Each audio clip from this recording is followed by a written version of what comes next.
Okay, brigade sukarelawan akan menjadi pengurusi tetap. So dia akan pengurusikan seandainya ada sesuatu bencana itu berlaku. Okay, so dalam entiti saya itu banyaklah. Saya buat bebas supaya masing-masing boleh menentukan hala tuju sendiri dalam kerja-kerja kesukarelawanan. Sebab prinsip sukarelawan adalah kerja secara suka dan rela. Dia tidak boleh dipaksa. Kalau dia dipaksa, dah secara automatik dia tak jadi sukarelawan lah. Okay? Dia automatik tak akan jadi sukarelawan sebab kita dipaksa, rasa kena buat, rasa terpaksa buat. Jadi hati tu mula rasa berbelah bagi nak buat, jadi serabut. Jadi ada. Sebab sukarelawan dia mesti lahir daripada hati yang baik untuk sukarelawan dan buat kerja secara suka. Faham tak? Banyaklah definisi orang lain tanpa upah lah, tanpa disuruh-suruh. Tapi rumusannya menjurus kepada diri kita sendiri. Bagaimana kita nak membentuk diri kita sendiri buat kerja secara suka. Tu prinsip asas dia untuk jadi sukarelawan ni. Bukannya payah sangat pun sebenarnya. Sebab dia mesti lahir daripada diri kita sendiri. Kalau rasa tu tak ada, keinginan tu tak ada untuk buat kerja tu, tak kisah. Kerja apa tu tak kisah. Wa imma kita berada di rumah, kita berada di pejabat, kita berada di dewan kuliah, kita berada di kedai kafe ataupun kantin mana-mana, kafeteria mana-mana, di mana-mana saja sukarelawan tu berada di sekeliling kita. Naluri sukarela tu berada di sekeliling kita. Dia boleh mari daripada pelbagai bentuk sebenarnya. Halo, senyap semua ni. Faham? Halo? Dengar tak? Saya takut saya kecek sore ni. Oh, dengar lega. Mujur ada. Okey, saya sambung. Okey, thank you atas respon. Jadi sebelum anda tanya saya, jadi saya sambung bahawa kerja sukarela ni berada di sekeliling kita sebenarnya. Kalau saya suruh awak listkanlah, gariskanlah kerja-kerja sukarela yang awak buat di rumah sekarang ni, saya ingat berpuluh awak boleh bercerita. Kita nak buat kerja sukarela tidak semestinya tunggu bencana dulu. Tunggu ada sesuatu perkara yang berlaku dulu. Tak ada. Okay? Contoh saya bagi dah. Tanpa disuruh awak tolong buat air kepada mak, kepada ayah kita sendiri. Itu pada saya dah menjadi satu kerja sukarela. Sebab kita nak buat. Faham tak? Sama juga kalau kita tengok ada sampah ataupun kita tengok sampah banyaknya, kita pun ambil penyapu.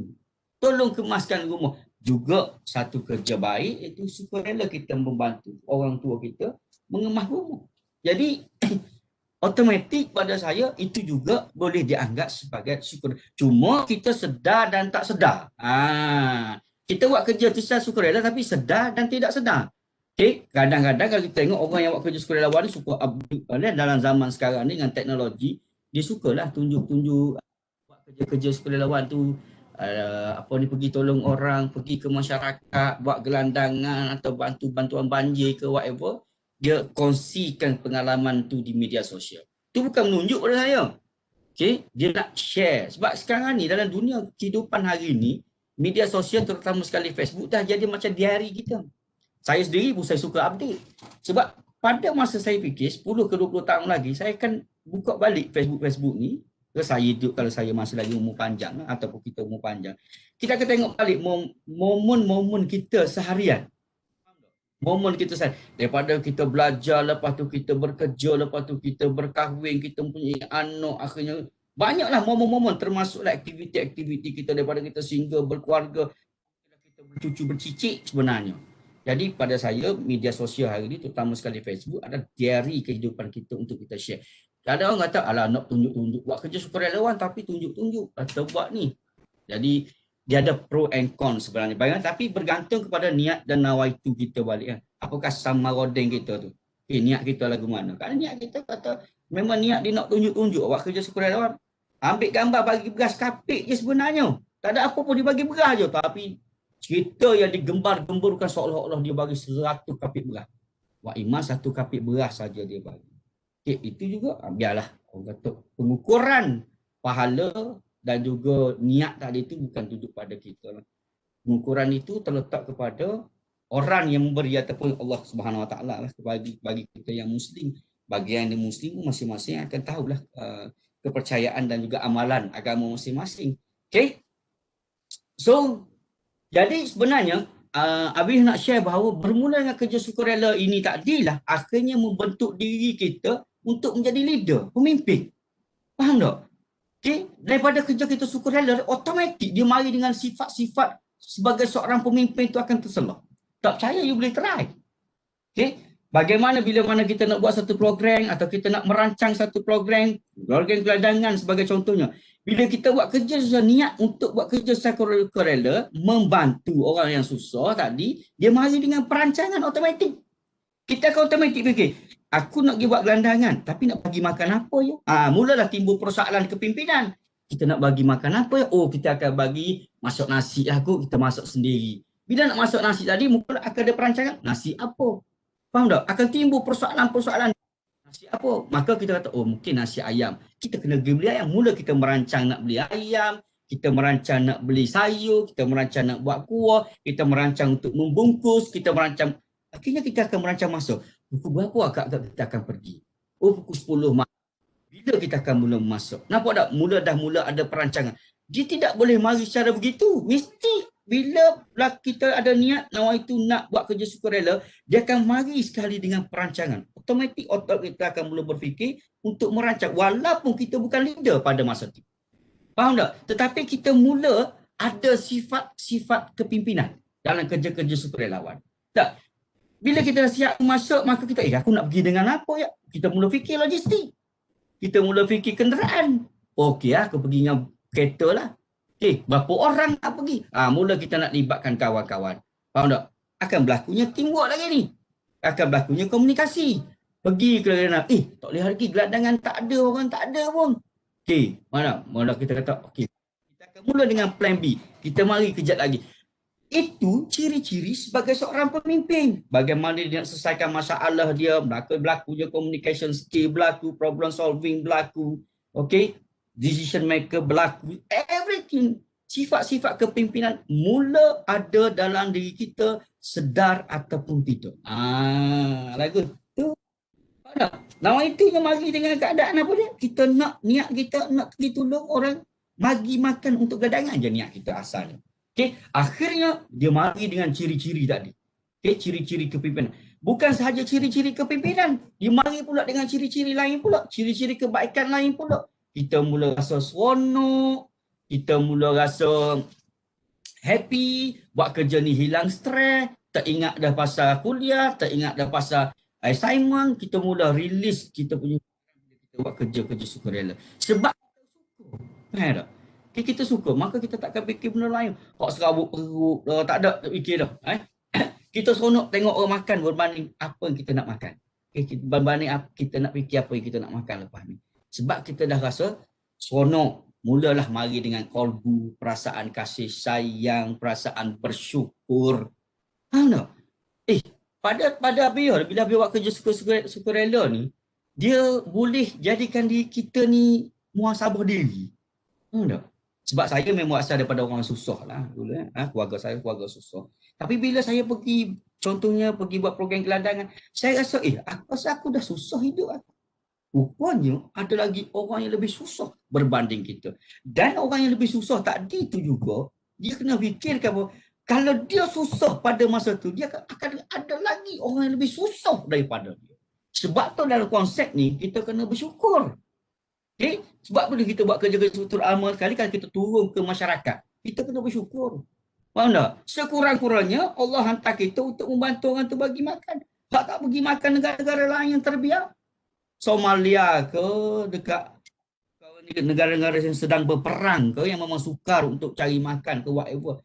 Automatik. Saya habis nak sebut bahawa bila kita buat kerja sukarela ni, dia mari dengan ciri-ciri bukan sahaja kepimpinan, tapi ciri-ciri kolbu tu yang kita nak.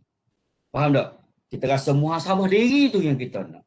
Okay? Rasa bersyukur, rasa berterima kasih, rasa ya Allah, ya Tuhanku, susahnya orang lain, rupanya susah aku ni, ada lagi orang lain yang lebih susah. Tapi Allah hantar kita untuk berkongsi rezeki, itu hebat. Faham tak? Itu hebat. Kalau kita ni boleh tulis Okay? Kalau you lah, boleh tulis apakah ciri-ciri yang ada pada diri you sendiri, you pun terkejut. Dan you pun tak sangka sebenarnya. Okay? Automatik sifat dia, saya berani jamin lah. Boleh kita share lah kalau you kata, Abio, saya rasa buat kerja sukarela ni banyak ciri-ciri buruk berbanding ciri kebaikan. Tolong kat saya, kalau ada satu ciri buruk, saya berhenti buat kerja sukarela hari ni. Saya berani berhenti untuk buat kerja sukarela. Kalau you kata, kerja sukarela ni kita akan mari dengan pasal dengki, hasad, serabu, okay? Rasa tidak bertanggungjawab. Apa sahaja ciri-ciri keburukan yang ada pada sukarelawan atau kerja sukarela yang you buat, cerita kat saya. Sebab saya buat kerja sukarela lah, result saya jatuh. Sebab saya buat kerja sukarela lah, saya putus cinta. Sebab saya buat kerja sukarela lah, saya lari. Maka kalau pada masa tu you kata begitu atas faktor sukarela, you buat kerja-kerja kesukarelawanan, maka Abio automatik akan berhenti dalam bidang ni. Okay, saya sabar. Kalau ada di kalangan peserta ni ataupun yang pendengar ni kata buat kerja sukarela ni memberi banyak keburukan daripada kebaikan, maka saya rasa host, saya nak berhenti setakat ni lah. Tak perlulah saya share benda-benda lain. Okey, itu rang pertama saya kepada tuan-tuan bahawa buat kerja sukarela ni saya tak saya mendefinisikan apa lain, saya nak tengok pada diri saya sendiri, saya buat kerja tu sebab saya nak buat. Bukan sebab orang lain. Saya tak fikir sebab orang lain, sebab saya nak buat. Okey, tapi percayalah kepada saya. Bila kita buat kerja sukarela, orang tengok kita, maka rezeki tu akan mari. Okey, lambat dengan cepat dengan lambat tu, itu bukan ketentuan kita. Okey, sepanjang saya buat kerja sukarela, adalah sedikit anugerah-anugerah yang pernah saya dapat lah. Terutama sekali dalam Sanggar Sanjung, saya pernah dapat anugerah khidmat masyarakat. Saya ingat anugerah tu pertama sekali Tabi dapat. Okey, tamu-tamu pegawai kebudayaan pula yang dapat. Okey, saya juga mendapat pingat daripada kerajaan negeri atas kerja-kerja kesukarelawanan yang saya buat. Okey, saya juga diangkat sebagai ikon belia negeri Kelantan dan juga ikon patriotik di negeri Kelantan lah. Okey, jadi saya kata, bila kita buat kerja kebaikan, dia akan susul dengan orang pula akan memberi kebaikan kepada kita. Hebat tak? Bila kita buat kerja sukarela, kita niat nak tolong orang lain, rupanya orang lain pula mari tolong kita. Dalam keadaan kita buat kerja sukarela ni, kita ni kena bergantung. Hidup kita ni bergantung daripada kita kecil. Bukan kecil tau. Daripada kita alam rahim, kita sudah pun bergantung. Okay? Hadis pun ada apa? Ada ayat yang menyatakan kita bergantung. Okay? Ada. Kita bergantung. Siapa kata kita tidak bergantung? Daripada kita kata, ibu bapa kita tahu kita saja mengandung ataupun ibu kita tahu dia mengandungkan kita, kita sudah pun mula bergantung pada rahim dia. Okay? Makannya, okay? Kesihatannya, bergantung. Sehingga kalau kita keluar, nak mati pun kita bergantung. Ada mayat boleh tanam diri dia sendiri. Ada mayat boleh mandikan diri dia sendiri. Ada mayat boleh kafankan diri sendiri, sembahyangkan diri dia sendiri, mandikan. Boleh? Tak boleh. Makna kata daripada kita alam rahim sehingga kita kepada alam baka, hidup kita sentiasa bergantung. Sebab tu kalau orang kata, oh aku hebat sebab diri aku hebat. No. Dia bergantung. Kita pandai hari ini, kita bergantung pada orang lain juga. Kita pandai membaca ini, kita bergantung pada ibu bapa kita, kita bergantung pada guru-guru kita. Wa imam kursi yang saya duduk dan meja yang saya dudukkan ini juga adalah saya bergantung kepada dia. Sebab apa saya kata itu? Tak ada meja saya tak boleh letak laptop. Tak ada kursi saya tak boleh duduk. Faham? Makna kata kehidupan kita, harian kita, memang kita bergantung. Okay? Bukan pada diri kita sendiri, tapi pada manusia, pada benda, pada alam. Alam pun kita bergantung. Oksigen yang kita hidup hari-hari ni pun kita bergantung pada dia. Tak ada oksigen, tak hidup kita. Tak ada tumbuh-tumbuhan. Kita ni.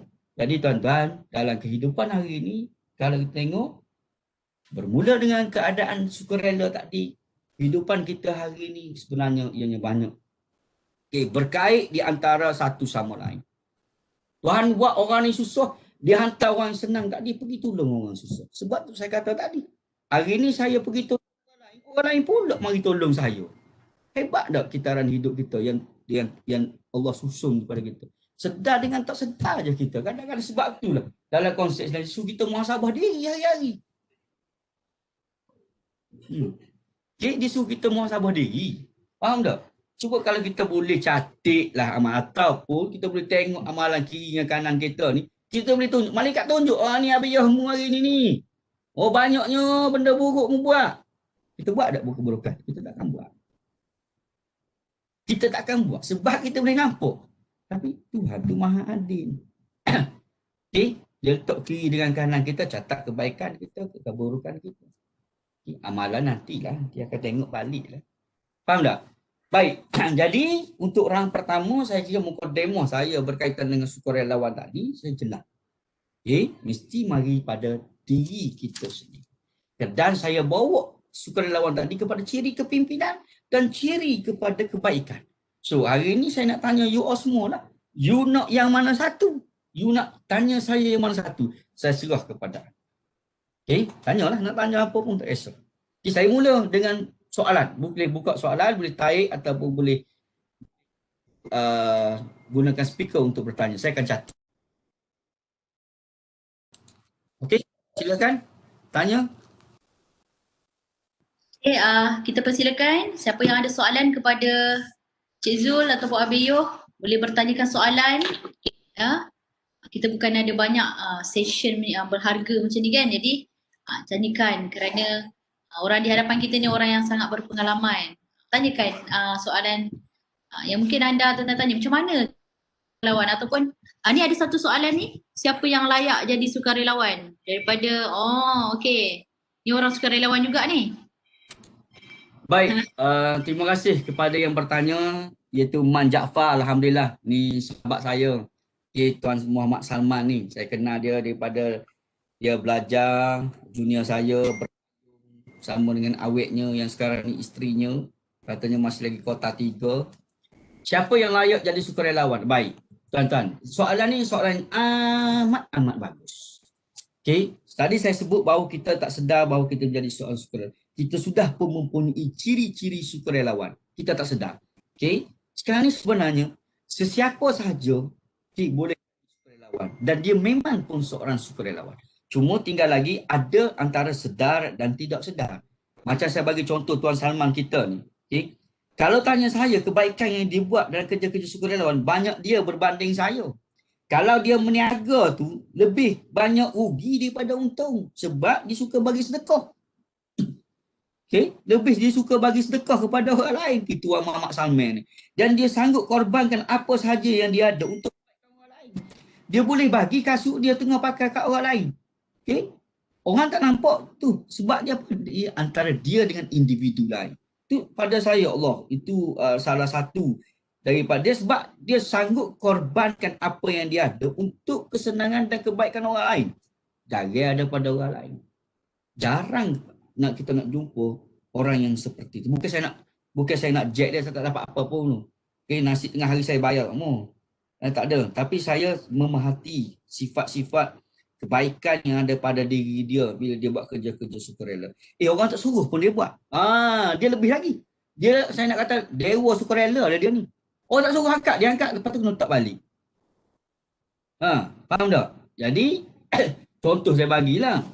So pada saya Tuan Salman, you pun tahu, kita pun tahu, saya pernah berkursus Saya pernah berkursus dengan Tuan Salman di Jepun dalam pengurusan bencana. Kami pergi di Jepun untuk belajar bagaimana nak menguruskan bencana. Dan banyak program-program ataupun kerja-kerja sukarelawan yang saya buat dengan Tuan Salman ni lebih kepada masyarakat. Baru ni dekat Nurse Center semasa COVID-19, okay, antara orang kanan saya, jujur saya cakap, saya tidak boleh berdiri sendiri macam saya kata, saya kena bergantung. So antara orang yang saya bergantung adalah Tuan Muhammad Salman dan juga Cik Badri.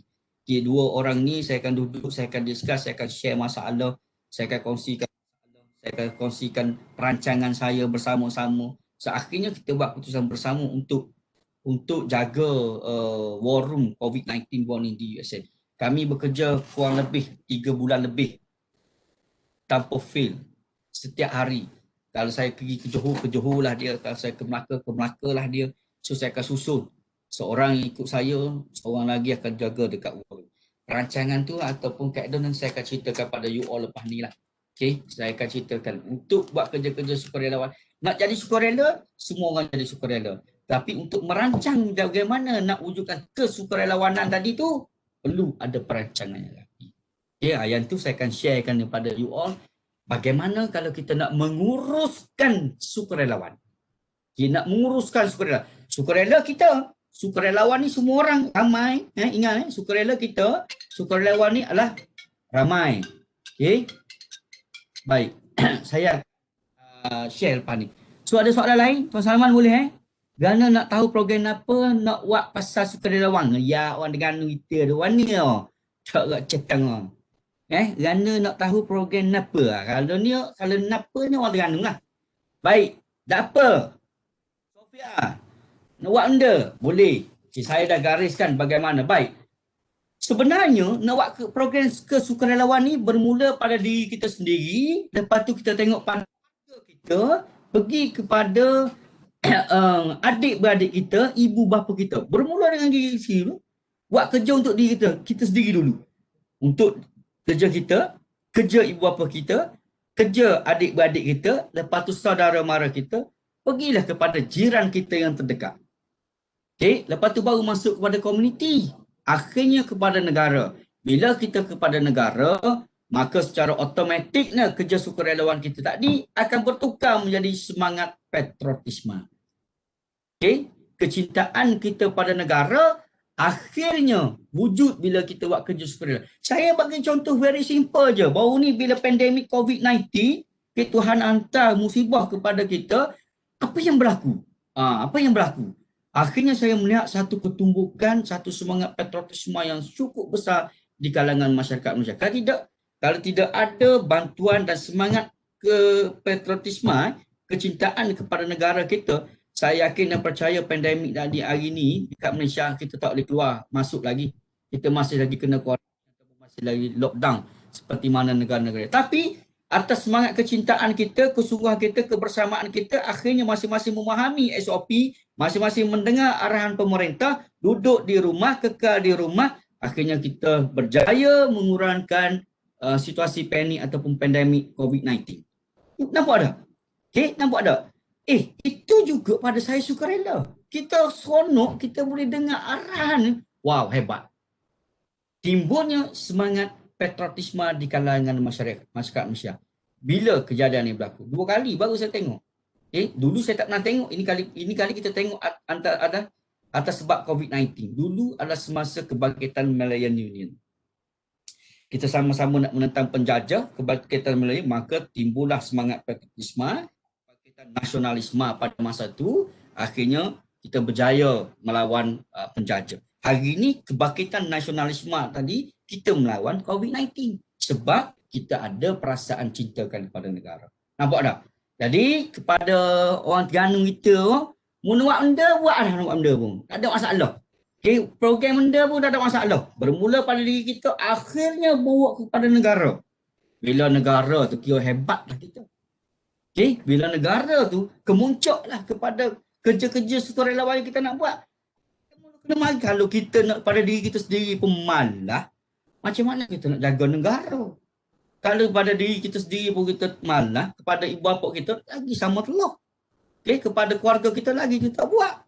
Macam mana kita nak tolong saudara mara kita, masyarakat kita dan akhirnya negara? Faham tak? So mesti mari dengan diri sendiri. Okay, so program apa nak buat tu? Macam-macam program kita boleh buat. Bermula dengan program individu, dia boleh pergi kepada program-program community. Okay, macam-macam lah kita akan discuss lepas ni. Macam mana nak grab? Apa pula soalan dia ni? Cari opportunity dalam Allah. Macam mana nak grab cari opportunity, cari peluang dalam sekolah? Baik. Macam saya kata tadi lah, peluang tu sudah ada di keliling kita. Cuma sedar dan tak sedar ataupun nak dan tak nak je kita nak buat. Faham tak? Okay. Nak cari peluang ni, jangan cari peluang yang besar dulu. Nak cari peluang sampai dapat projek. Saya dapat projek 550,000 untuk buat program komuniti. Tak perlu. Kalau sampah tepi dinding pun kita angkat, sawang dekat bilik pun kita tak nak cuci. Jadi jangan fikirlah untuk projek 50,000. Fikir projek kecil dulu. So opportunity tu, cari peluang itu di keliling kita dulu sebelum kita pergi kepada yang besar. Nak tolong orang lain bagi makan gadangan bagi contohnya. Kawan sebilik pun makan Maggi. Oh, seronok kita. Mu nak pergi mana? Gadangan. Patutnya awak tanya, mu makan tak lagi? Tak lagi. Kita tahu kawan kita ada duit dan tak ada duit. Nampak makan Maggi sorak sehari, tak ada duit lah tu. Tolonglah dia dulu. Baru pergi tolong gadangan. Cari yang terdekat dulu. Itu yang Tuan Salman buat. Okay? Dia selalu buat kat saya. Saya selalu susah, dia akan tolong saya dulu. Okay? So, cari yang terdekat dulu. Ini roommate kita pun kita tak peduli. Kita nak jaga orang lain dulu. No. Konsepnya mesti yang terdekat dengan kita. Sebab tu saya kata bermula diri sendiri.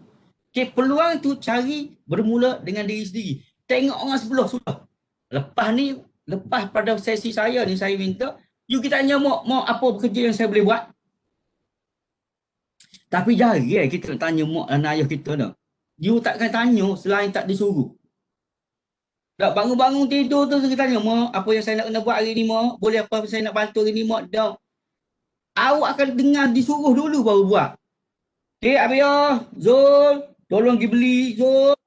Ni siang daging, Zul. Tolong masak, Zul. Tolong ni basuh baju, Zul. Itu. Mok minta tolong dulu. Berbanding kita, Mok, hari ni saya nak tolong, Mok. Mok, hari ni saya nak buat benda ni. Mok, hari ni apa yang saya nak buat? Faham? Okay? Boleh, So, apa persediaan yang perlu dibuat oleh mereka yang baru nak jadi sukarelawan buat pertama kali? Alhamdulillah. Baik. Bagi orang yang pertama, good idea, good question, Aida. Baik. Apa perlu yang dibuat? Dia akan pergi pada diri sendiri jugalah. Apa yang nak buat? Baik. Yang pertama sekali, pupuklah minat. Tanamlah minat dalam diri kita sendiri. Kita tanam minat. Saya satu prinsip bila saya buat kerja sukarela ni, satu prinsip yang saya tak akan guna. Okay. Saya tak akan ikut kawan. Nak pergi buat kerja sukarela, tanya dulu. Habis saya nak tanya kawan saya. Kalau kawan saya pergi, saya nak ikut lah. Mu nak pergi ke dia nak pergi? Kalau kawan saya tak pergi, saya tak ikut. Lah ni siapa nak pergi? Ini masalah penyakit yang ada pada mahasiswa kita. Pada student kita. Saya duduk HEP lama, saya tahu penyakit ni. Penyakit ni dia kerja nak ikut orang. Sama juga kalau dia belajar ni ikut orang. Dik, kita ni jangan ikut orang. Kita kena ikut diri kita sendiri. Kita kena ikut kemampuan diri kita sendiri. Sebab tu ada pepatah, kalau kain panjang sejengkal, lautan dalam jangan kau duga. Okay? Nak buat sesuatu, ukur baju di badan sendiri. Kita dah kena tahu. Faham tak? Kita tahu kemampuan diri kita sendiri. Berbanding orang lain. Kita ni duk ikut orang lain. Kita tak ada duit, orang lain ada duit. Kita tak ada kenderaan, orang lain ada kenderaan. Kita tak ada power, orang lain ada power. Kita tak ada tu, orang lain ada ni. Jadi, kita ikut kehendak kita. Jangan ikut orang. Okay? So, nak jadi sukarelawan, pupuk minat, jangan ikut orang. Aida, jangan ikut orang. Yang lain-lain pun samalah. Sorry saya berbahasa, bila nak marah aku tu, keluarlah bahasa ibundaku tu. Faham tak? Okay? Jangan marah. Baik. So macam mana nak mula jadi sukarelawan, sebab saya tak tahu nak mula dari mana dan macam mana. Peluang tu pun tak tahu nak cari. Macam Allah. Baik. Sufi Aiman. Lepas ni balik ini saja. Okay, kalau you rasa you nak join lah, gini lah. The best adalah momen bila kita boleh join ramai-ramai. Okay? Kita join dengan mula-mula akad penyapu, sapu lantai. Lepas tu kita pegang mop, pegang water jet. Kita mula nak pupuk minat tadi tu, okay, cari program-program yang besar pun boleh, tak ada masalah. The best, you pergi HEP. HEP ni semua benda dia ada. Okay, mari ke HEP, mari ke HDC, jumpa Puan Farhana ataupun siapa tadi tu? Sheila Wanis. Cik Sheila Wanis ke, Tuan Salman dah tak ada. Okay, carilah mana-mana official di HDC ataupun HEP. Saya yakin dan percaya mereka boleh bantu untuk you join, untuk you dapat the first moment atau the first step untuk jadi kerja, untuk jadi sukarelawan. Boleh. Kalau dia orang tak boleh bagi, mai jumpa beliau. Mai jumpa beliau. Tak ada masalah. Saya akan bagi you satu penyapu lap daripada tingkat 1 sampai tingkat 6. Kalau VC tanya saya, apa Prof? Dia buat kerja sukarela. Hari ini kita tak perlu ada cleaner. Hari ini kita akan gunakan pelajar kita untuk lap ataupun mop ataupun cuci semua tanda-tanda yang ada dekat bangunan chancellery. Yes. Sanggup? Nah, kita test. Tapi kalau sejam dah penat tu, tak boleh. Tak boleh. Macam mana saya nak share pengalaman saya dalam misi banjir? Sebulan saya di misi banjir. Macam mana saya nak share pengalaman saya dekat luar negara? Macam mana saya nak share dengan pengalaman saya jaga tunggu orang mati 5 hari dekat tengah laut, 3 hari dekat sungai, cari mayat pelajar-pelajar kita. Right? Tu tak boleh lah. Kalau 1 jam pun 10 minit you tak mampu untuk berdiri, macam mana you nak buat kerja-kerja volunteer? Yang daripada pagi sampai ke malam kita buat kerja. Tanpa merungut. Bila kita buat konsep kerja sukarelawan ke masyarakat ni, benda yang paling saya pantang, saya bagi tahu budak saya, tim saya, kos sukarelawan saya, jangan pergi menyusahkan orang. Kita pergi lah misi banjir, tanya pula makcik ada air tak? Makcik boleh buat air sirap tak? Makcik getah kat mana? Sabung ada tak makcik? Oh jangan. Ni nak buang kat mana? Jangan. Orang yang susah jangan kau menyusahkan. Nak buat kerja-kerja sukarelawan. Boleh? Adakah pelibatan pelajar dalam program CSR akan menjejaskan akademik mereka? Allahu Akbar. Saya gerak dengan 3 poin lebih juga. Faham tak? Baik, Dik. Di sinilah. Saya tengok Siti Zuriana. Kita punya bekas alumni kita, mantan YDP Tekun, dia mantan PPSL, mantan presiden, sekarang ni jadi PTD, dia dapat anugerah tertinggi lah di peringkat negara dalam kerja-kerja sukarelawan. Dia saya hantar pergi ke Rusia, saya ingat. Pergi ke Rusia. Dia pergi di 3-4 negara yang bergolak lah. Yang bergolak buat kerja sukarela dalam kamp-kamp pelarian. Dia pointer bagus, Dik. Soal akademik dengan kerja sukarela, dua-dua tanggungjawab. You tahu dah tanggungjawab. Macam orang usul semaya, tak semaya. Siapa tak usul semaya?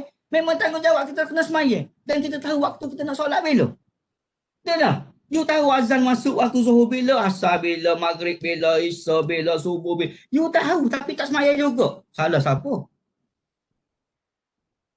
Faham? Salah siapa? Kita. You tahu dah assignment nak kena hantar bila dah lecturer bagi. You tahu dah ada deadline. Tak buat. Salah siapa? Faham tak? Salah siapa?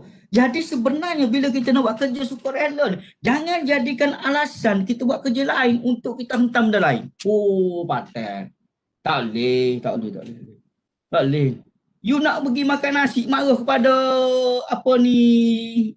orang lain. Tak boleh. Kita nak makan, kita makan lah. Cara mana kita nak makan, kita fikirlah. Faham tak? Itu soal kita, itu perancangan kita. Jangan kaitkan dengan orang lain. Dik, kita kerja cerita masalah ni tak pernah habis. Tu saya punya pengalaman, saya tak sepikir masalah. Saya tak sepikir. Nakal-nakal saya macam-macam, saya kena tata tertib. Saya tak sepikir. Kena. Nak macam mana? Rezeki aku setakat. Faham tak? Saya jadi percaya pada konsep rezeki. Saya jenis aku tu. Tak ada lah. Nak apa mana? Orang tukar lah. Kita pergi tempat lain. Faham tak? Tak boleh. Boleh. Kita buat. Jadi jangan jadikan satu alasan untuk kita tutup kelemahan benda lain. Jangan.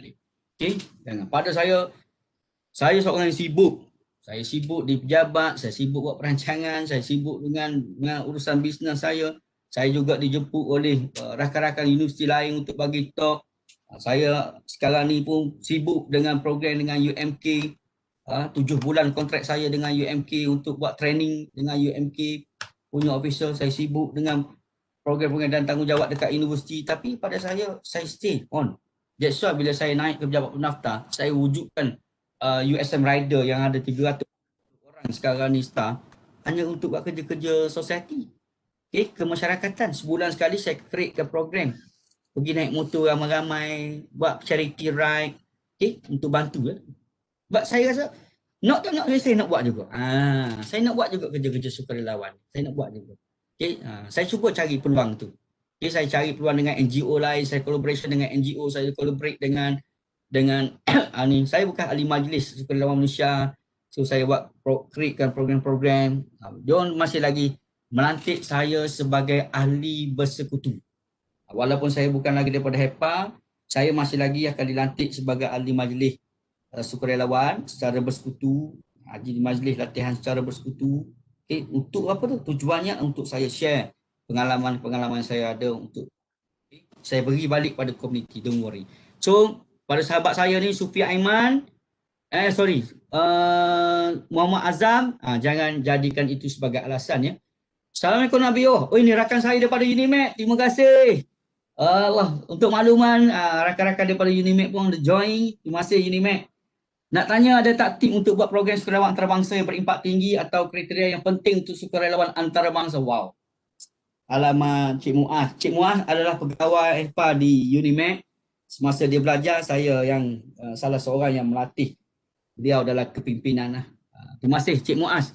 Okay, untuk makluman Cik Muaz, saya yakin dan percaya program Maskung yang paling besar pernah dibuat adalah host by USM. Itu program terakhir saya semasa saya di HEPA. Okay, saya ambil opportunity tu, peluang tu bila saya merupakan ahli salah seorang majlis AUN, ASEAN University Network. Okay, saya ahli majlis. Semua negara ASEAN, Universiti ASEAN bernaung di bawah AUN. So AUN dia ada dua, kepimpinan dan juga culture, budaya. Jadi sebab saya kata saya daripada unit budaya dan sukarelawan, saya ambil peluang dalam mesyuarat kebudayaan itu, saya bentang ASEAN Summer Camp. Kita buat ASEAN Summer Camp. Okay, kita di peringkat sukarelawan, daripada universiti dia ada peringkat nasional ataupun kementerian. Di kementerian ada dipanggil YSS, Yayasan Sukarelawan Siswa. YSS ini pula fokus dia kepada negara-negara Asia dan juga ASEAN. Banyak kepada Laos, Thailand, Kemboja, Vietnam. Negara-negara ni lah dia banyak. Laos saya dah pergi, Kemboja saya dah pergi buat kerja volunteer. So kebanyakan YSS dia fokus kepada negara-negara tu yang mundur, negara mundur, dan juga Sabah dan Sarawak. Misi YSS sebulan sekali. So saya ingat Cik Muaz pun tahu. Baik. The best adalah Cik Muaz, kita kena ada networking. Okay. Ini salah satu poin yang saya nak sebut lah. Sebab tu kita kena ada. Bila kita buat kerja sukarelawan ni, kita berkawan sebenarnya. Kita membina networking. Selain daripada stres, kita pergi, ada NGO lain yang terlibat. Masa itulah kita akan gunakan peluang tadi tu untuk kita bersembang, bercakap dengan dia. Bang, abang daripada NGO mana? Oh, saya daripada Pencinta Alam Pulau Pinang. Okay, next program saya nak buat joint venture dengan abang, boleh tak? Okay, kita buat apa? Tanam pokok tembakau. Sebab tu saya dalam program ASEAN Summer Camp, saya masukkan NGO bersama kita. Masa tu saya ingat ada, kita buat Muaz. Pertama kali dalam sejarah Maskum, okay, USM boleh kumpulkan 20 UA IPTA. 20 IPTA lengkap. Okay, kita ada 4 IPTS yang terlibat dan kita ada 12 daripada luar negara. Okay, dibayar yuran seorang 1,000 saya rasa. Okay, kita buat 5 hari, 4 malam. Daripada kita buat dengan komuniti, kita pergi ke Tasik Banding, okay, kita duduk hotel, tidur di Vistana Hotel. Okay. Jadi saya ingat ASEAN Summer Camp salah satu benchmark yang kementerian kena carilah host baru ataupun kekal bagi pada USM. Saya yakin dan percaya SDC mampu buat untuk program-program yang berimpak tinggi. Okay, Cik Muaz, yang paling penting adalah networking. Gunalah peluang saya bekas setiausaha IMTGT, Indonesia, Malaysia, Thailand. Saya juga gunakan peluang itu Cik Muaz. Okay, walaupun saya setiausaha, saya ambil peluang bentangkan paper ASEAN Summer Camp kepada rakan-rakan kita. Dah ada 12 universiti. Indonesia ada 4 universiti, Thailand ada 4 universiti. So far saya dapat 8 dah. Okay, daripada Thailand dan Indonesia. Macam mana saya nak cari China? Macam mana saya nak cari Filipina? Macam mana saya nak cari Laos, Kemboja, Vietnam? Akhirnya saya gunakan platform AUN, ASEAN University Network. Okay, walaupun pegawai budaya, tapi saya bawa kertas kerja. Bentang dalam bahasa Inggeris. Okay, you tahulah Abiyah Muni bahasa Inggeris. Okay, apa yang saya bagi petua? Saya bagi petua. Kalau bentang dekat international, kita hanya baca, jangan buka soalan. Lepas tu tutup dulu. Saya buat macam tu. Okay everyone, today I want just to present. You just listen only. No question please. Okay, any question? By email. So email, siapa saya kena jawab? Saya punya staff lah. Strategi kena pandai. Ada. Apa tak? Setakat baca, siapa boleh baca? Faham tak? Ada. Akhirnya bila kita ada walking, kita bila nak walking, kita pergi jumpa. The best moment kita bila kita buat networking, jangan by call. Face to face. Baru orang confident, baru yakin dengan projek kita. Saya pergi mengadang. Sebab tu bila saya naik ke pejabat pendaftar, bila saya nak buat program inisiatif, 6 inisiatif, saya pergi mengadang AI. Saya bergaul budaya. Orang tanya saya, Abiyah ni nak jawab pendaftar, so pendaftar menari ke? Okey, saya akan buktikan bahawa saya pergi menghadap timbalan pendaftar, saya cari penolong pendaftar kanan yang ketua-ketua situ, saya terangkan kepada dia. Bila kita buat kerja face to face, kita yakinkan klien kita bahawa ini yang kita nak buat, ini perancangan kita. Dia support tak? Confirm dia support. Berbanding dengan you bagi email, you bagi surat, you telefon. No. Face to face berbeza kaedah communication dia. Sebab dia mari dengan rasa confident, dia mari dengan rasa kesungguhan kita tadi, dia mari rasa dengan simpati, rasa minat dia kepada kita, akhirnya produk kita dengar. Tuan-tuan, bila kita buat kerja program besar-besar, kita kena fikirkan produk. Produk apa kita nak buat? Bila kita ada produk, maka kita nak fikirkan marketing. Bila kita fikirkan marketing, kita nak cari apa dah? Sebelum nak pergi kepada marketing, kita fikirkan produk, kita mesti ada kualiti. Apa kualiti produk kita yang kita nak jual tadi ni?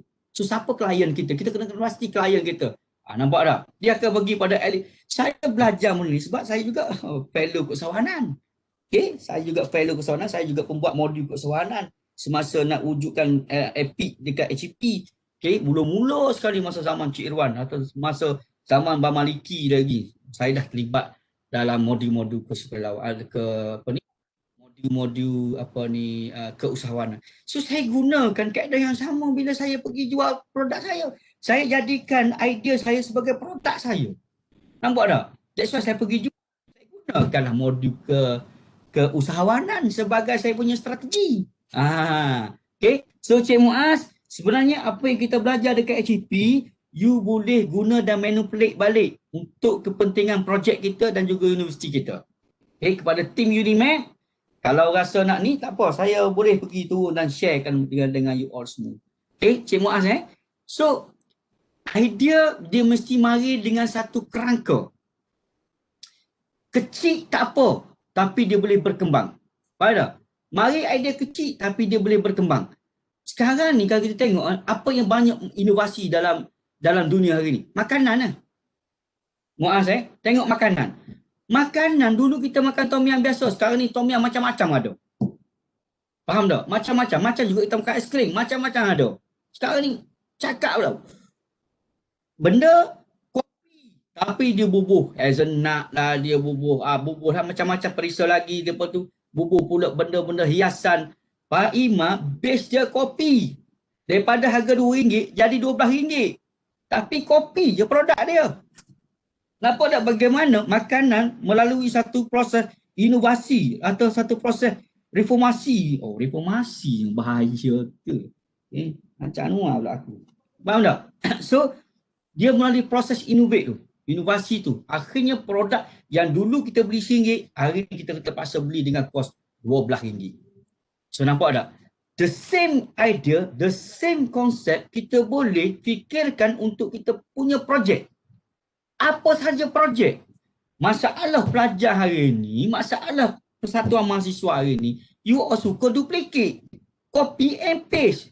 Ambil projek sidang lepas, copy bawa projek tahun ni. Sebab tu ketah kerja mari ke HEP, benda yang sama. Kami muak dah tengok. Stay je sang dulu. Tahun lepas tak ada. Tukar tajuk, tukar tarikh, tukar tempat. Isi kandungan sama. Okay. Kalau saya duduk HEP tu, kalau saya dengan Tuan Salman, tengok projek tahun lepas ni. Tak apalah. Tapi dulu saya punya konsep, tak apa. Saya permudahkan urusan. Dah budak tu tak ada idea, buatlah dia nak buat apa pun. Sebab apa? Saya tak pernah, masa saya di HEP, saya tidak pernah menghalang ataupun gagalkan ataupun tak luluskan projek pelajar. Sebab pada saya, inilah proses dia. Dia nak belajar. Dia kenalah belajar daripada kesilapan. Dia melakukan kesilapan. Itu perkara biasa. Saya sebagai, walaupun kata orang kata saya ada pengaruh, saya tak ada, saya belajar dan terus belajar dan terus belajar. Itu prinsip saya. Faham tak? Sebab hari-hari dia akan berubah. Situasi bila kita berada dalam keadaan kerja-kerja sukarelawan pun berubah. Banjir, yes, orang tahu banjir. Tapi bila kita pergi buat kerja-kerja operasi, kampung ni lain cara dia. Orang rumah ni lain perangai dia. Orang rumah sebelah lain perangai dia. Yang sebelah ni pula lain perangai dia. Lain-lain. So bila lain-lain, kita pula kena pandai lah. Tackle, kita kena pandai lah ubah situasi kita pula. Walaupun kita kata base-nya adalah sukarela. Nampak? Saya pernah buat kerja sukarela di Pahang. Kita pada masa tu bagi edaran makanan bahan masak. Tapi makcik kami dengar anak dia menangis. Anak kecil dia menangis. Kata kenapa? Cik, menangis tak boleh nak tidur. Tak boleh tidur, tak ada ni, tak ada tilam semua. On the spot saya kata, ambil duit ni pergi beli tilam. Saya kata kat staff, bawa kereta cari kedai tilam, beli tilam. Wak Ima pada masa tu kami punya operasi adalah bagi beras. Saya kata no, dia perlukan tilam, beli tilam. Pada masa tu, soal tu kita jawab lepas ni. Faham tak? So kita tahu keadaan dia, saya perlukan tilam. Anak dia nak duduk tak boleh, baju pun tak ada. So apa yang dia perlukan adalah tilam. Dia kata tak apa makcik, saya beli tilam untuk makcik. Tak ada masalah. Jadi saya banyak dah beras, orang bagi beras banyak sangat dah. Banyak NGO bagi, kerajaan bagi beras. Saya perlukan benda lain sebenarnya. Makcik perlukan apa bahan masak? Beras ada, dapur tak ada, dia kata.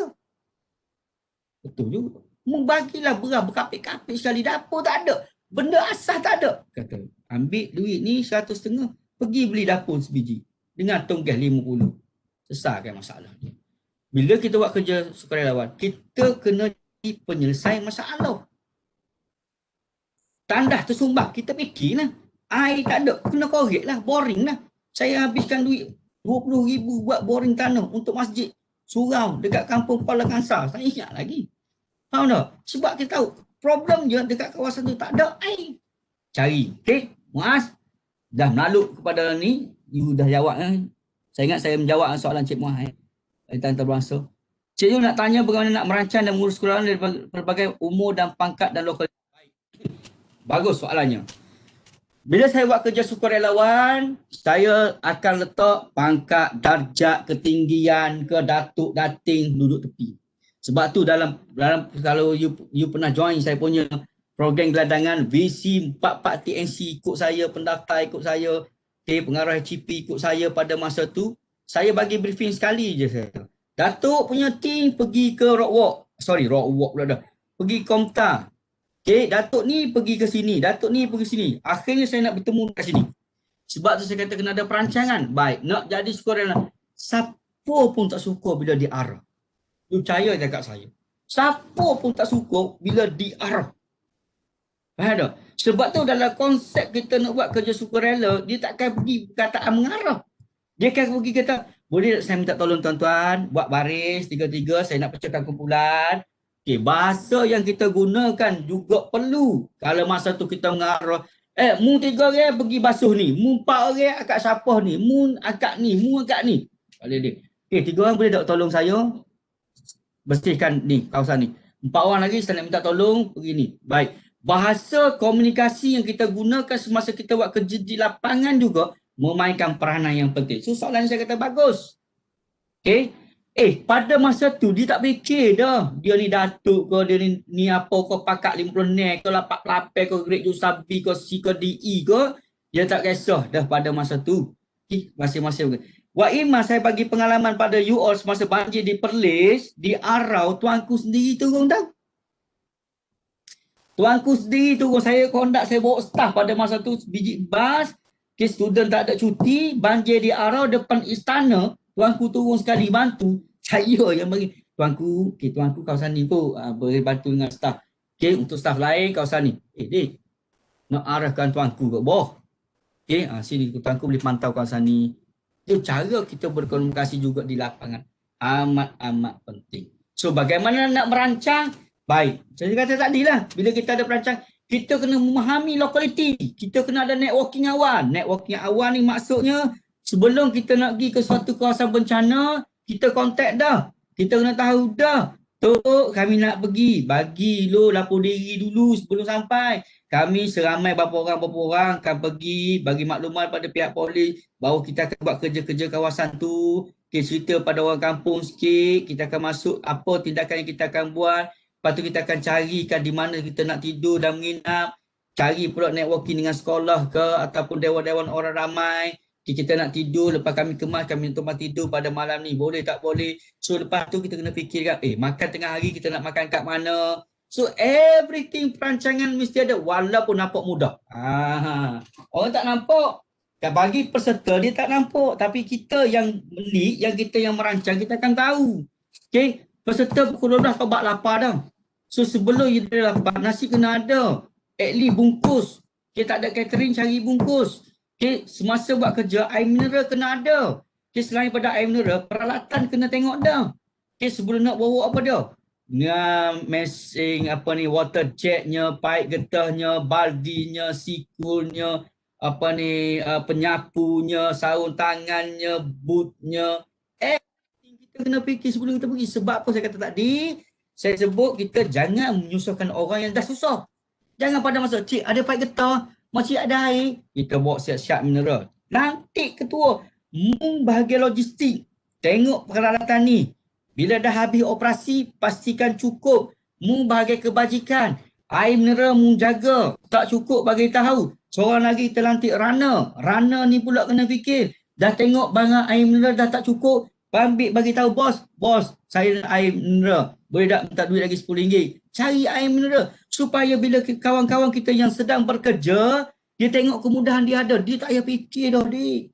Bila masuk ke lapangan, jangan nampak kita tak ada perancangan. Masa itulah kita cari pipe getah. Masa itulah kita fikirkan subuk. Masa itulah kita... No, siapkan diri. Sebab tu dalam banjir Pulau Pinang baru ni, sebelum naik bas, saya suruh pakai siap-siap dah. Cek siap-siap dah. Mesti ada checklist. Mesti ada ketua in charge-nya di situ. Supaya berlakunya apa-apa, saya sebagai ketua operator, saya akan telefon. Cik Mbong, tempatmu okey. Mak, tempatmu okey. Si, tempatmu okey. Semua okey, bos. Saya pergi makan nasi. Baru saya selesai untuk makan nasi. Tak buat dah. Sebab sebagai pegawai, saya kena melapor juga. Saya kena melapor pada pengarah saya kena maklum bos, sebenarnya kita dalam ini, semua operasi dalam perancangan. Semua operasi sedang berjalan. Faham tak? Dik, nampak mudah tapi dia punya kerja di belakang tabir banyak dan perlu tersusun walaupun dari. Sebab tu saya kata, buat kerja ni mesti minat. Pupuk minat dulu, tak ada minat tak sepikir lah. Kalau pergi nak jadi VIP mampu pergi lah mu. Tak pergi. Bila mu pergi, mu akan menyusahkan orang lain. Nak layan kau jadi VIP lah, nak bawa kau pergi situ lah, nak bawa kau pergi sini lah. Nak cari makan kat kau, tak payah. Kita pergi nak buat kerja, berlumuh lah, berselut lah kita. Faham tak tu konsep? Marah tu. Okay, marah tu. Faham? So, nak habis ke ni? Cik Zu nak tanya bagaimana nak merancang dan saya kata dah. Untuk menjadi sukarelawan mesti ada keinginan dan keberanian kan? Kalau keinginan tu ada tapi COVID tu sampai lagi mana? Ayah. Nur Syahirah, baik, betul. Nak buat kerja sukarelawan mesti ada keberanian. Okay, saya setuju dengan ni. Saya untuk makluman, saya pernah hantar, universiti pernah hantar pelajar kita 5 orang ke Palestin. Okay. Saya salah seorang yang terlibat. Sepatutnya saya ikut Cik Irwan pergi Palestin. Bini dah lulus. Okay. Pada masa tu saya sangkut dengan Datuk, dia kata, you tak payah pergi seorang saja. Kalau tidak, saya lah yang akan pergi. Saya dah nak sign dari 10 untuk pergi Palestin. Okay. Saya nak tapi bukan jodoh saya. Tak apalah, saya duduk kat sini. Saya buatlah benda-benda lain. Betul tak? Dengan aman Palestin, tak ada masalah. Betul, perlukan keberanian. Okay. Apa pun sebelum keberanian, dia akan pergi pada redha. Redha ni maksudnya adalah redha keluarga kita. Ibu bapa kita. You nak pergi buat kerja-kerja sukarelawan, kita mesti ada risiko. Pasti ada risiko. That's why bila saya katakan, make sure your family tahu dulu. Okay, saya bagi contoh bila saya nak hantar Nazurah pergi ke Palestin. Saya orang yang bertanggungjawab telefon pada ayah dia. Pakcik, untuk makluman, kita ada mission ke Palestin. Pada masa tu Gaza tengah berperang. Saya kata kita nak pergi bantu rakyat Palestin pada masa tu di kamp pelarian. Lepas tu anak pakcik terpilih.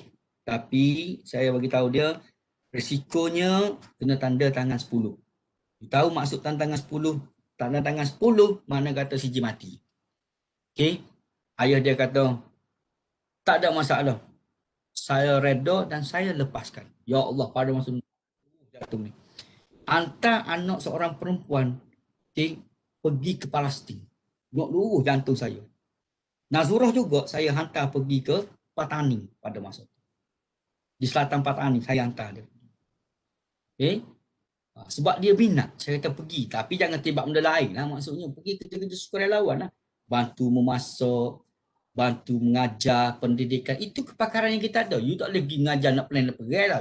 Kita pergi mengajar tentang pendidikan, kita belajar tentang, kita ajar tentang memasak, bantu dia memasak. Kita banyak mahasiswa fokus kepada pendidikan. Nah, okay. So keberanian tu amat penting. Saya bagi contoh pengalaman masa kita pergi misi banjir atau tanah runtuh di Cameron Highland. Kalau siapa-siapa ingat tanah runtuh di Cameron Highland, saya bawa pada masa semua budak-budak SKKT saya. Saya kata orang lain tak payah pergi, saya nak bawa tim ni sebab saya nak masuk perkampungan Cina. Why saya masuk perkampungan Cina? Why kenapa saya bawa pelajar-pelajar Cina yang pergi? Because senang untuk berkomunikasi dan senang untuk mengurus. Okay. Masa tu kami terlibat gali untuk cari mayat. Oh, best. Pengalaman ni best. So kalau you tak ada sifat keberanian nak cari mayat, okay, nak pergi tolong, selut boleh kata setakat pinggang satu rumah.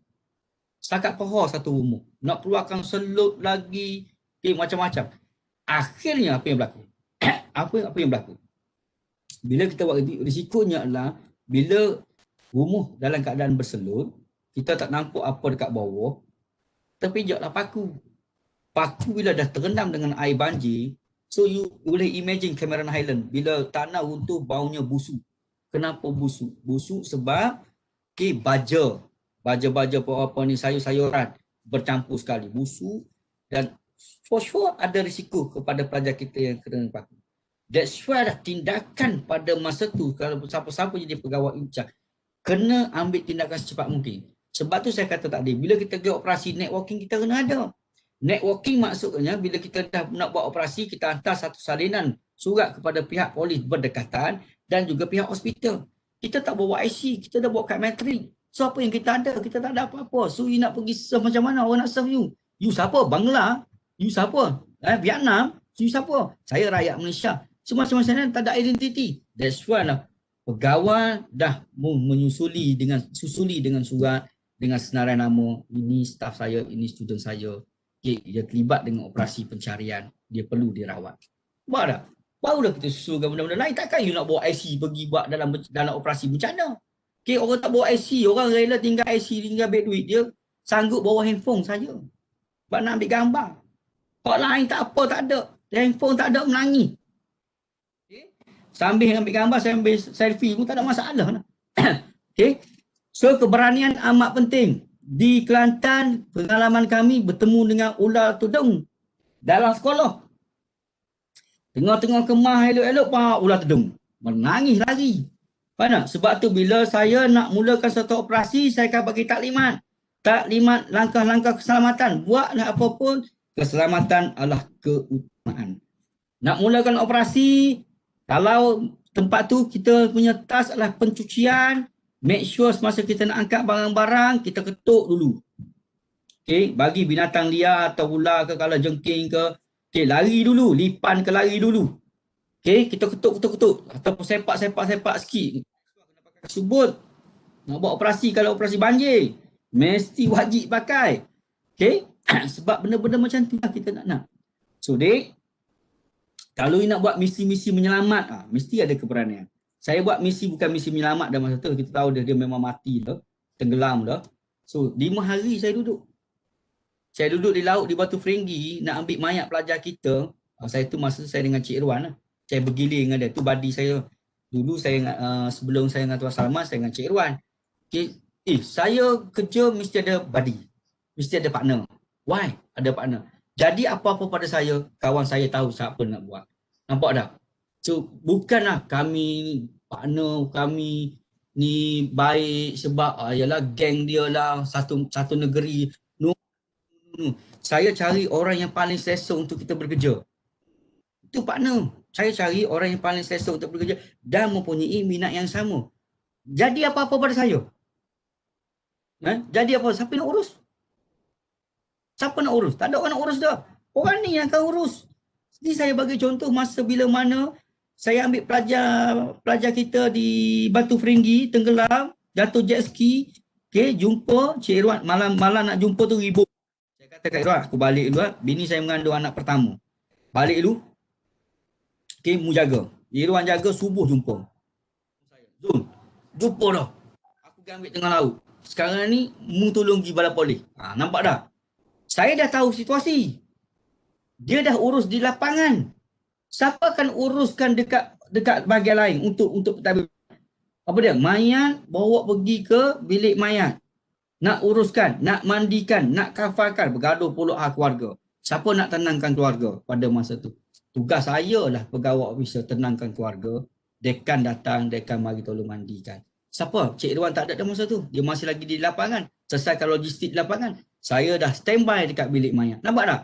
Bila kita ada buddies, kita ada partner, orang yang memahami bidang tugas masing-masing, mudahlah urusannya. Sebab tu bila saya uruskan jenazah pelajar ataupun jenazah staff, saya buat benda yang sama. Saya duduk di Kelantan, Cik Bak duduk di ni, uruskan mayat sahabat saya baru ni. Dia duduk sini, dekat Kelantan saya yang bagi channel. Abang, aku dah uruskan orang nak mandikan, aku dah uruskan orang nak bawa, mu settlekan hal pentadbiran dekat hospital. Aku tunggu di Kelantan. Ni sahabat saya dekat bawah ni. Aku tunggu mu di Kelantan. Yang lain-lain aku dah settle. Tapi tugasmu, mu koordinat untuk ni. Yang PIC, person in charge pada masa tu yang paling selesa dengan keluarga. Nampak? Okay, bukan senang tau kita nak buat kerja-kerja operasi. Bukan main. Sama juga bila kita nak masuk rumah orang. Minta izin dengan tuan rumah. Makcik kami nak buat, kami ada 10 orang. Saya akan bagikan tugas ini. Makcik duduk diam je. Apa? Makcik bagi tahu lah apa yang nak buat. Kalau makcik nak arahkan tak ada masalah. Dia tak apa mengarahkan kita dengan kawan-kawan kita tu jangan. Nampak? Kita kena guna konsep minta tolong. Kau tolonglah makcik ni, kau ni buat macam ni. Kau carilah dia punya barang-barang dia macam mana. Faham tak? Okay. So, keberanian penting confident. Confident akan mari secara automatik. Bila orang dah bagi tanggungjawab pada kamu, automatik dia akan mari dengan confident. Okay. Jangan duk kata lutu. Orang dah bagi tanggungjawab je, kau sapu je lantai. Sapu, confident kau buat. Yang penting kau ikhlas. Faham Alright. Saya nak tanya di WhatsApp je. WhatsApp mana? WhatsApp saya ke? Saya tak tengok lagi. Assalamualaikum Abiyoh. Tuan Abiyoh. Waalaikumsalam. Basi. Oh, sahabat saya Basi. Geng menyelam. Okay. Nakib. Apa yang sepatutnya kita bagi tahu dan tak sepatutnya bagi tahu kepada interview. Aktiviti sukan tersebut. Lebih lagi buat first time. Fahana boleh translate tak apa maksud dia ni? Halo. Ya. Macam mana? Ni Nakib punya soalan musim. Saya tak pun nak faham ni. Apa yang tak sepatutnya bagi tahu kepada interview? Apa yang sepatutnya kita bagi tahu dan tak sepatutnya kepada interviewer. Aktiviti. Maksudnya dia sebagai orang yang hadir temuduga untuk jadi sukarelawan. Jadi kalau dia first time, apa yang sepatutnya dia kata, yelah kalau soalan kita tanya kan. Saya faham, saya saja nak takut Fahana lagi dah. Ya, sorry. Apa yang do and don'ts lah sebagai yang diterima. Baik, Dik. Saya beginilah, kalau boleh you tanya orang interview tu lah. You direct. Cik, sebelum Cik jadi pe-interview dan Cik buat kerja sukarelawan, apa yang Cik bagi tahu orang Tanya balik soalan tu pada dia. Why saya kata gitu? Kalau orang tak bagi peluang, macam mana you dapat pengalaman? Macam mana you dapat pengalaman? Sebab tu saya bagi tahu saya punya buddy Tuan Salman. Men, siapa-siapa nak tolong kita mari, men. Jangan tolak orang nak tolong kita. Bagilah tugas wa'i masa kecil-kecil, tugas pun bagi, dia akan hargai. Dan dia akan dapat pengalaman. Kalau you tak dapat, kecuali benda tu ada kota ni. Kota, kita nak 60 orang, mari 600. Terpaksalah kami buat pilihan. Terpaksalah HDC buat pilihan. Sebab kotanya 60. Mesti kena cari yang terbaik. Tapi that's one, saya nak bagi tahu. Pengalaman saya kalau saya uruskan PPSN, saya akan hanya ambil 20% sahaja senior. Yang selebihnya saya bagi pada junior. Because saya nak junior belajar. Kalau tak diberi peluang, takkan sampai bila-bila dia akan jadi PPSL. Tu percaya cakap saya. Sebab senior akan mari every day, every year untuk temu duga. Kami nak jadi lagi. 4 kali jadi, nak jadi lagi. 5 kali jadi, nak jadi lagi. Sebab dia seronok dah jadi PPSL. Sama juga bila saya ke combat. Saya kata kat tim combat, saya nak mesti ada junior. Pelapis. Supaya dia merasai. Macam mana kita nak melalui pengalaman pertama kalau orang tak beri peluang. Macam kita masuk lah. Pengalaman pertama kita masuk sedap tak agak? Agak-agak you masuk pertama kali you masuk sedap tak agak? For sure tak sedap. Tak usah menipu, tak usah bohong lah. Mungkin garam terlebih, mungkin gula terlebih, mungkin kuah terlebih, mungkin lauk terlebih. Macam-macam terlebih, macam-macam terkurang. Biasalah tu. Tapi bila you melalui proses, kali pertama masuk tom yum tak sedap. Kali kedua you tahu dah yang tak sedap tadi apa dia. You mula ubah. Mesti nak ubah lagi. Nak rasa lagi lebih sedap. You pun nak buat rasa lebih sedap. You pun tambah lagi. Akhirnya you tahu, you dah mula pakar yang sedap tadi. Akhirnya you buat inovasi pula. You tambah lagi benda-benda lain pula. You inovasi, you tambah lagi hiasan. Pakarlah kamu. Bisalah kamu. Bijaklah kamu sebab kamu diberi peluang. Jadi jawab kepada seorang penemu duga tu, cik tak ambil saya, macam mana saya nak pandai? Kalau Tuan tak bagi saya peluang hari ini, macam mana saya nak pandai? Dan saya akan salahkan Tuan kerana Tuan tak bagi saya peluang. Berani. Saya buat macam tu, pertama sekali saya dapat job. Masa saya nak jadi pegawai di Jabatan Perdana Menteri, dengan bidang saya seni, saya orang pertama seni yang masuk di Jabatan Perdana Menteri tau. Penemu duga saya adalah Tan naik Chancellor USAS sekarang ni. Tanya saya, apa relevannya bidang yang Tuan minta dengan pekerjaan yang Tuan ada hari ni? Apa relevannya bidang Tuan belajar dengan pekerjaan yang Tuan minta ni? Duduk di Jabatan Perdana Menteri, degree drama dan teater. Gila. Saya kata Tuan, ni saya lillahi ta'ala saya sebut ni. Dalam temu duga. Dalam ceramah-ceramah pun saya sebut. Saya kata Tuan,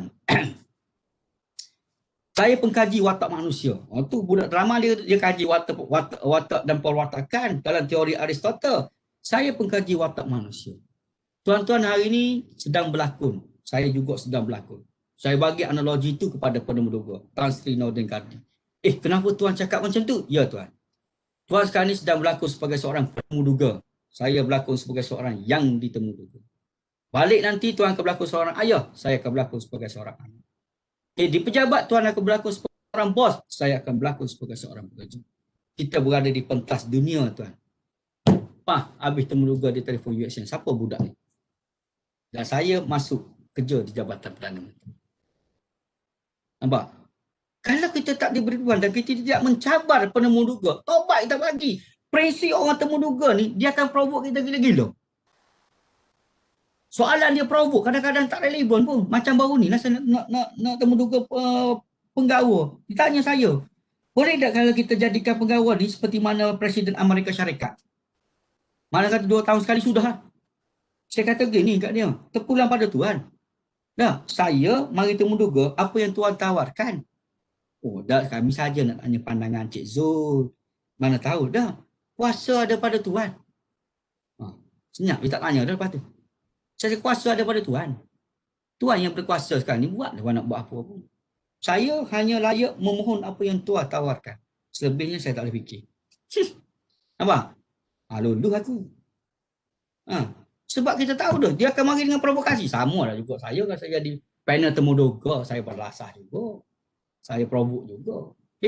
Sama lah. Sebab panel temu duga, dia nak tengok macam mana kita bercakap, macam mana laras bahasa kita gunakan, macam mana confidence level kita, eye contact kita dengan dia, body language kita dengan dia semasa kita bersesi temu duga. Kalau macam duduk sesi temu duga tapi kita duduk main telefon, kita bercakap pun gagap-gagap, kita cakap-cakap idea, dia tengok you punya idea, dia bagi you satu statement, problem statement kat you supaya you boleh create ataupun cari jawapan. Nak tengok macam mana you selesaikan masalah problem statement yang dia bagi. Benda-benda macam tu biasa dalam proses penemu duga ataupun proses interview. So you kena bersedia. Kadang-kadang you tak tengok pun fakta. Macam orang berdebat lah, lawan pidato, lawan debat. Mana ada fakta? You percaya ke kepada pembangkang dengan kerajaan? Menurut akhbar pada tarikh 8 Ogos, tajuk utama menyatakan bahawa ekonomi kita merudum. Bila dia baca paper tu? Bila dia baca? Dia tak baca pun. Tapi fakta dia bagi, confident dia bercakap, akhirnya dia dapat. Nampak?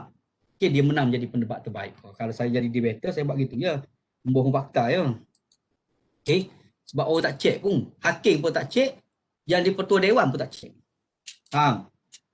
Okay. Adakah contoh aktiviti sukarelawan yang pernah dianjurkan oleh pelajar USN yang tidak digalakkan oleh ABIO? Jika ada, mengapa ya? Wah, ini soalan provok ni. Sumitra. Okay. Adakah sebarang contoh aktiviti sukarelawan? Okey, baik. Di HEP ataupun universiti, kalau program-program yang melibatkan sensitivity maksudnya program keagamaan ke, program yang menyentuh perkauman ke, program yang melibatkan politik yang boleh memecah belah ke, memang tak boleh lah. Okey, tak boleh lah. You nak buat apa ni, sukarelawan kaum atau sukarelawan agama, tak boleh lah. Kita di HEP, dia adalah SOP dia. Tapi kebanyakan memang tak ada lah kerja sukarelawan yang melibatkan provokasi, tak ada. Okay, kebanyakan pelajar akan mari minta, saya nak buat bakti siswa, saya nak buat program pendidikan, saya nak pergi cat sekolah, saya nak pergi buat tuition percuma, saya nak pergi buat kerja kebersihan, saya nak pergi ke geladangan. Itu je program student dia buat. Okay, bagilah mana-mana persatuan pun, dia akan buat program bakti siswa je. Pergi buat one off, balik menangis dengan family angkat. Sekali tu je menangis, tak pergi tengok dah. Wah, kebanyakannya one off program je. Contoh program sukarelawan yang terbaik yang saya pernah ada adalah Rakan Muda melalui Kampung Naran. 7 tahun. Projek tu dah 7 tahun saya buat. Continuous sampai hari ni.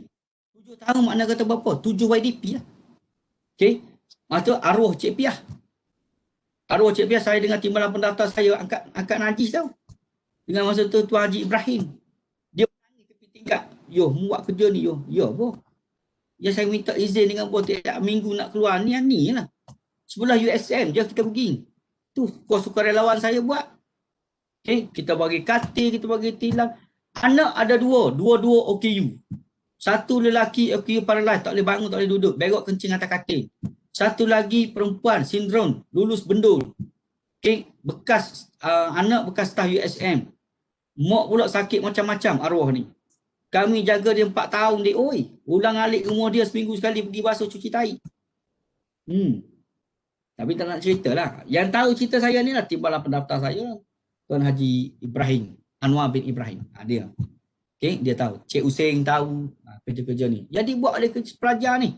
Okay, tak ada. Jarang dia cari kerja sukarelawan yang HEP reject. Oh, tak ada. Payah. Tapi tak tahulah zaman sekarang, wallahualam. Tapi zaman saya tak ada. Okay, sebab saya tahu. Kalau tak bagi peluang, dia takkan rasa kesusahan, dia takkan rasa kepahitan, dia takkan melalui pengalaman. Dia ada pergi. Tapi janganlah program-program yang bersifat provokasi, yang bersifat perkauman, yang bersifat keagamaan, menyentuh sensitiviti. Yang tu tak boleh lah. Memang tak boleh lah. Polis mari ambil saya dulu lah pada masa tu. Tak boleh. So, Sumitra, sepanjang ambil you boleh check dengan saya punya sukarelawan kita saya tak pernah reject.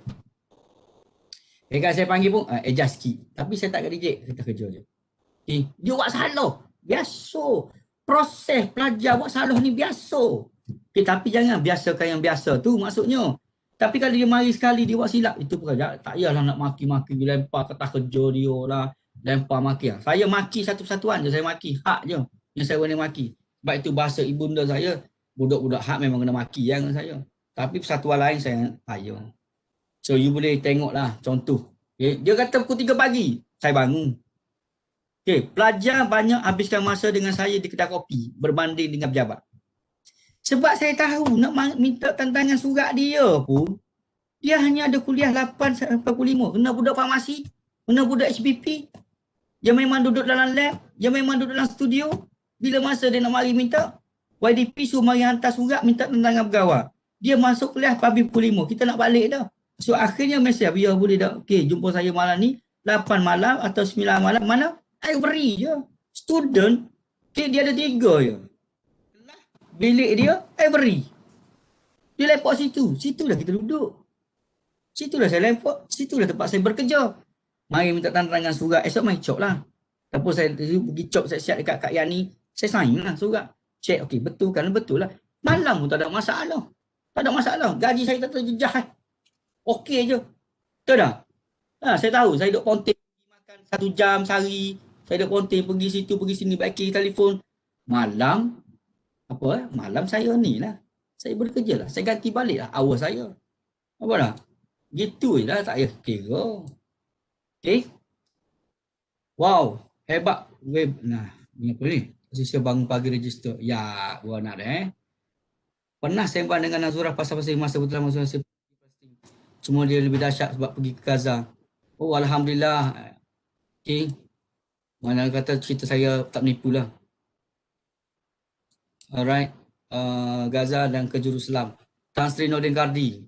Naik Chancellor Usah, betul. Wah, memang kampung Naran sampai. Alhamdulillah. Saya punya YDP ni. Zulfikri, mantan YDP Rakan Muda. Sampailah ni jadi kampung angkat Rakan Muda. Alhamdulillah. Okay, itu salah saya contoh saya bagi pada you all.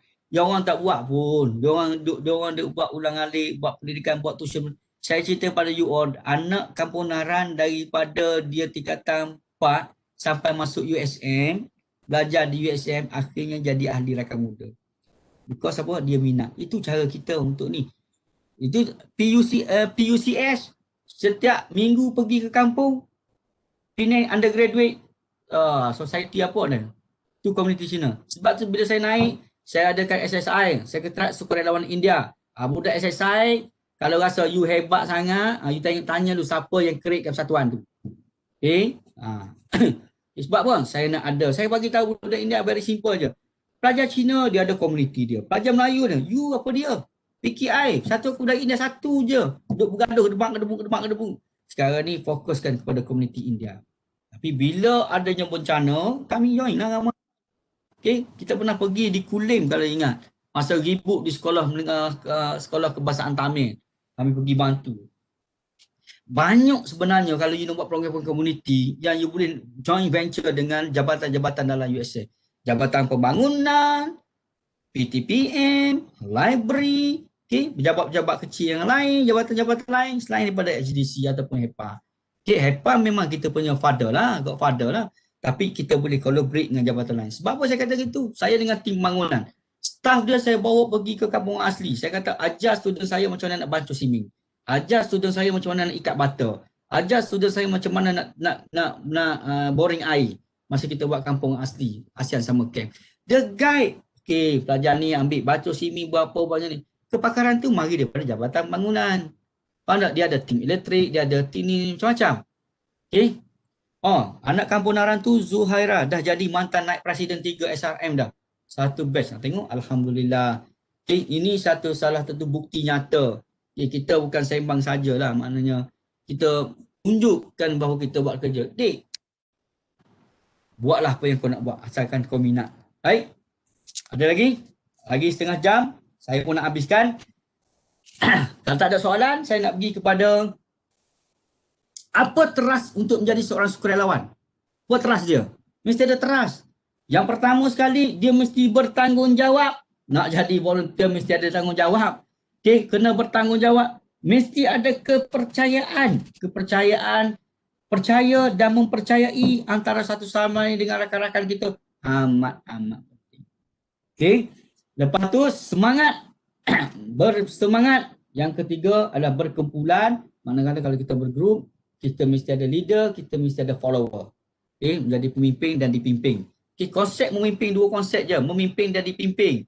Kalau kau semua jadi pemimpin, matilah kita. Okay, mesti memimpin dan dipimpin. Sebab tu dalam Islam kita semua ni khalifah.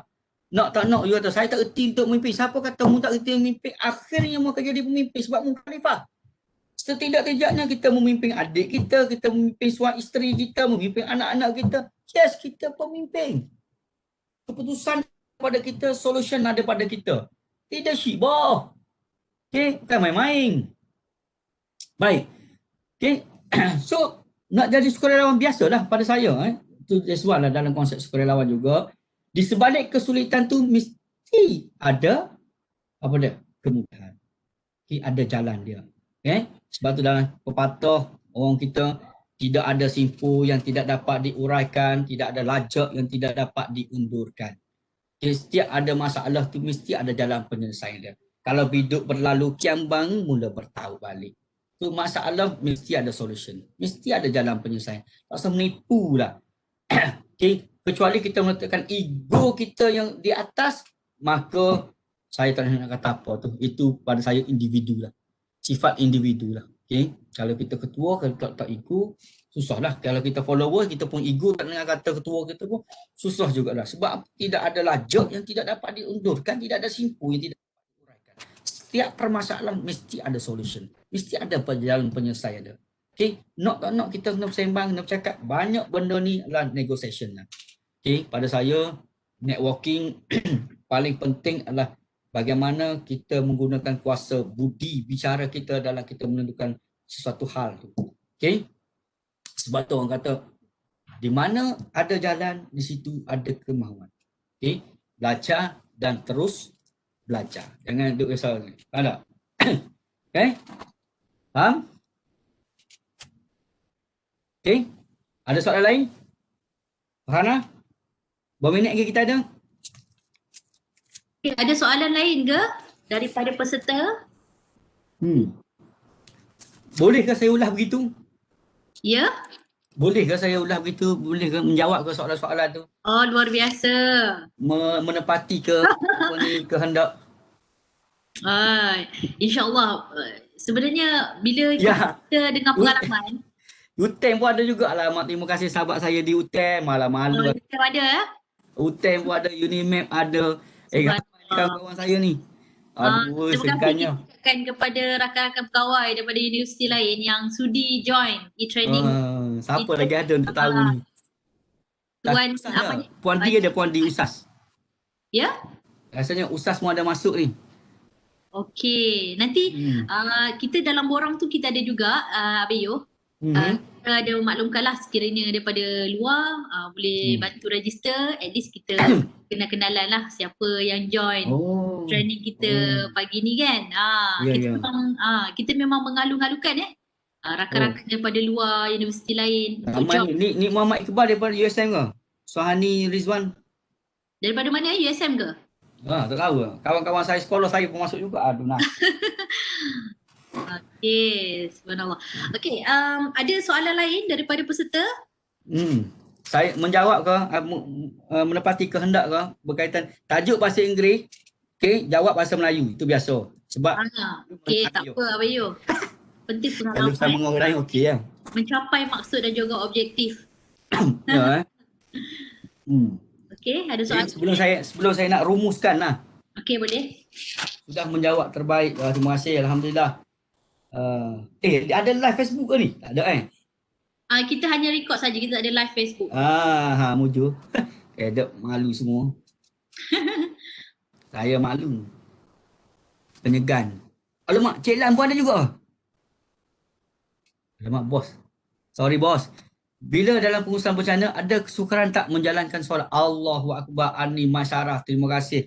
Soalan ini saya suka sangatlah soalan ini, Anis Maisarah.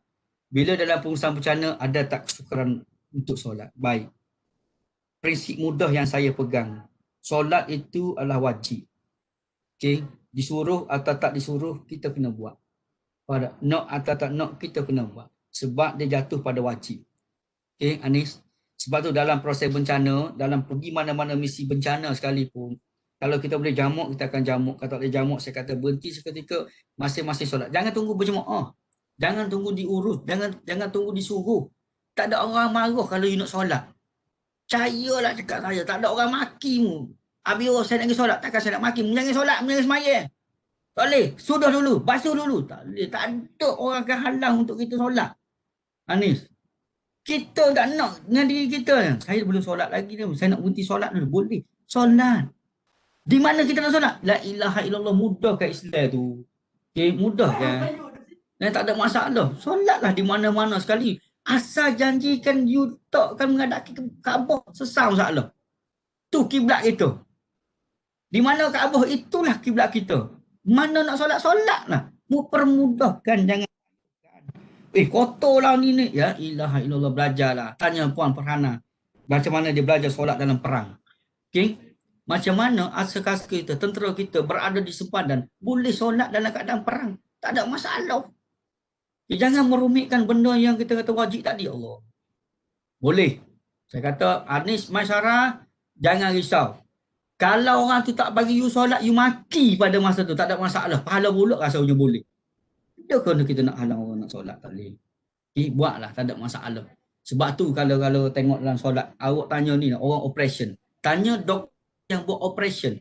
Daripada tengah hari atau pukul 10 pagi, dia habis operation 10 malam. 12 jam tak solat. Dia tak berhenti solat untuk Zuhur, Asar, Maghrib. Macam mana dia buat? Tanyalah ahli ulama. Belajarlah. Tahu tak? Tu dalam keadaan dia tu. Dalam keadaan dia tu. Dia tetap bersolat. Faham? Okay. Askar kita berada di sempadan, tetap kita setakat buat bencana, cuci bantuan banjir. Takkan tak boleh berhenti, basuh-basuh sikit dan bersolat. Tak ada masalah. Saya buat kursus PPSL, adik, solat terakik. Tim PPSL dia tahulah. Orang PPSL kalau you masih ingat kita bersolat dekat mana? Atas rakit.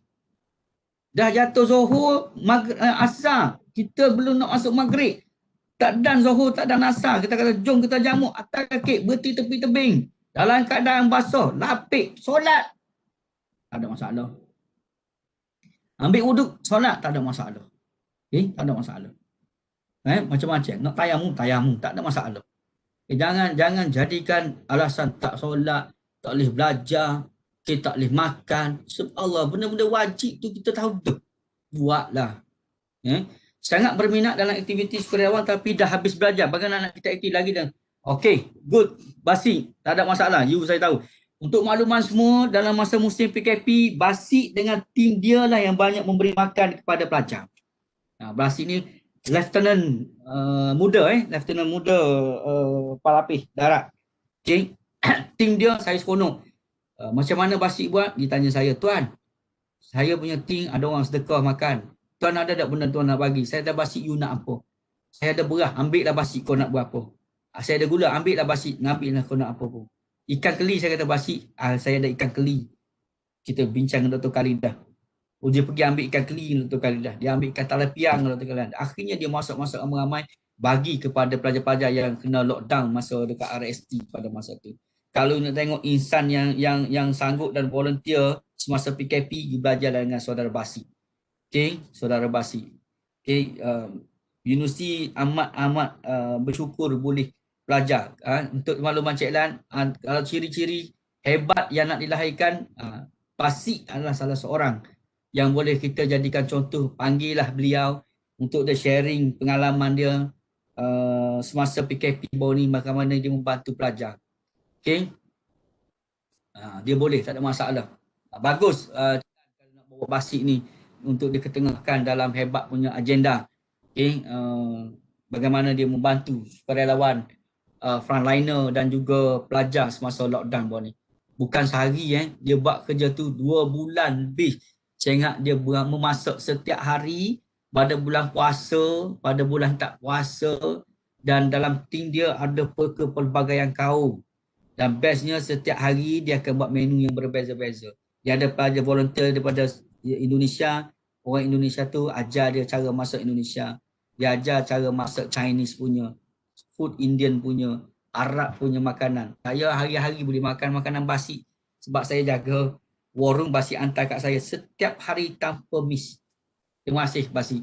So Basi, untuk you kerja buat program-program sukarelawan dekat luar, banyak NGO yang sekarang ni trend, orang dah mula buat kerja sukarelawan. Trend, saya kata trend.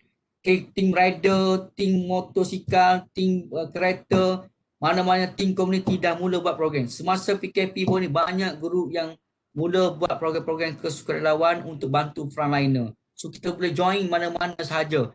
Kalau tak ada juga Basi, join saya punya USM Bikers. Don't worry. Tak ada motor, tak ada masalah. Sebab tu dalam tagline kami, janji ada motor, kita dakwah. Okay.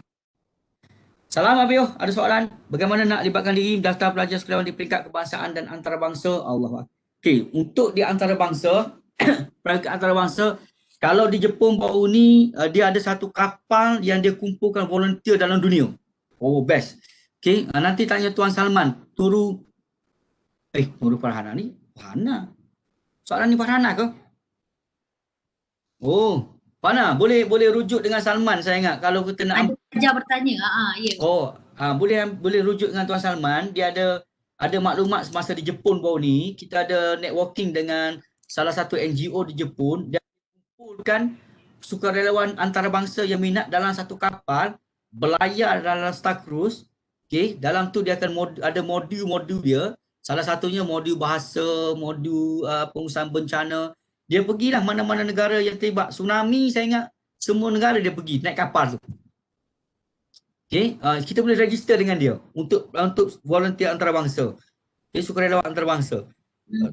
Kebangsaan, for sure lah kita ada YSS. Setakat ni kita ada YSS, dulu ada Kelab Putra, ada kelab Des Kelab Putra pun dah mati. Okay, Aman Palestin, kalau you nak terlibat Aman Palestin, kebanyakan fokus pada Palestin sajalah yang pernah kita terlibat. Tapi kalau nak untuk pelajar, pergi bagi peluang untuk YSS.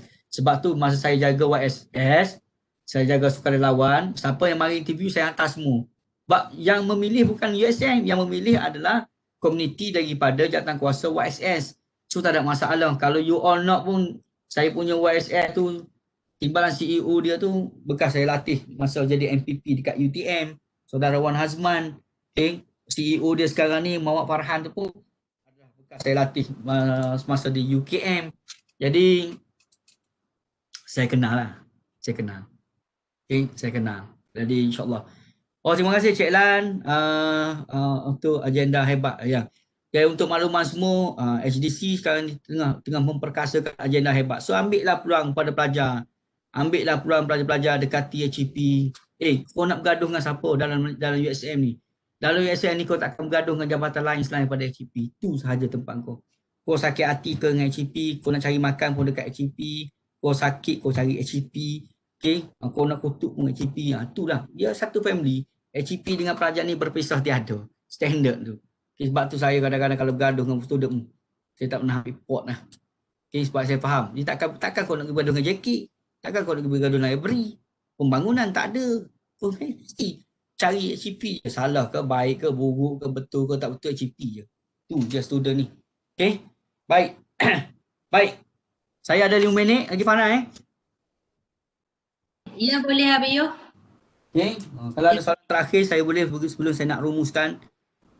Silakan. Okay. Apapun sebelum ada soalan saya nak ucapkan terima kasih kepada Cik Lan, pengarah SDC, pada Puan Farhana, kepada Puan Cik Shilawanis dan sahabat saya Tuan Muhammad Salman. Saya yakin bahawa beliau salah seorang yang merancang juga untuk libatkan saya dalam sesi ini sebelum ditukarkan. So terima kasih kerana sudi menjemput saya. Okay, walaupun saya tidak lagi bersama dengan pelajar, tidak lagi secara rasmi, tapi lepas ni rasminya saya masih lagi dengan pelajar. Sebab saya juga sebagai daripada HEP, bertugas sebagai penolong penggawa, juga ada di bawah HEP. So dengan HEP itu berpisah tiada sebenarnya. Okay. Cuma sekarang ni ditempatkan di pejabat pendaftar. Walaupun saya di pejabat pendaftar, tapi HEP juga membantu saya. Ni dalam modul keusahawanan yang saya create ni, so HEP yang membantu staff pula. Jadi kita satu family universiti ni. Pergi sini pun, kau pergi sini pun, aku nak 30 tahun lagi nak bertugas ni, jumpa orang yang sama. Jadi nak dengki, nak marah, nak bergaduh buat apa. So kepada semua yang join pada Webex kali ni, saya nak akan ucapkan terima kasih kerana sudi mendengar. Saya nak mohon maaf seandainya ada tersalah bahasa, terkasar, gurau ke ataupun sepanjang sesi saya ni mungkin jawapan yang tidak memuaskan atau tidak menepati dan mungkin fakta-fakta yang saya keluarkan tu tak betul dan salah. So saya nak minta maaf. Okay. Tapi pada masing-masing sebagai rumusan akhir pada saya, kita orang Islam sering selalu berdoa dalam duha kita ada yang best.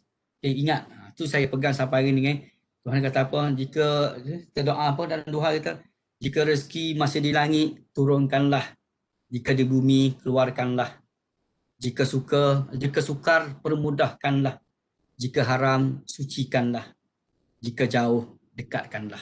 Jadi kita selalu berdoa kepada Allah Subhanahu Wa Taala dalam doa duha kita. Kalau rezeki kita ada, tetap ada. Tak ada masalah. Saya yakin dan percaya. Tuhan kata kalau kita buat yang terbaik, dia akan bagi yang lebih baik kepada kita. Jadi kepada rakan-rakan yang lain, saya tak tahu berapa ramai yang join ni, Farhana? Alhamdulillah, pagi ni kita ada 207 orang. Oh, Alhamdulillah. Saya tidak boleh memecahkan rekod Tuan Salman lagi lah. Salman lah. Tak apa. Apa pun saya nak ucapkan terima kasih sekali lagi lah kepada semua yang join pada HDC. Kalau ada sumur di ladang, menumpang mandi. Kalau ada umur yang panjang, insyaAllah jemputlah lagi. Terima kasih.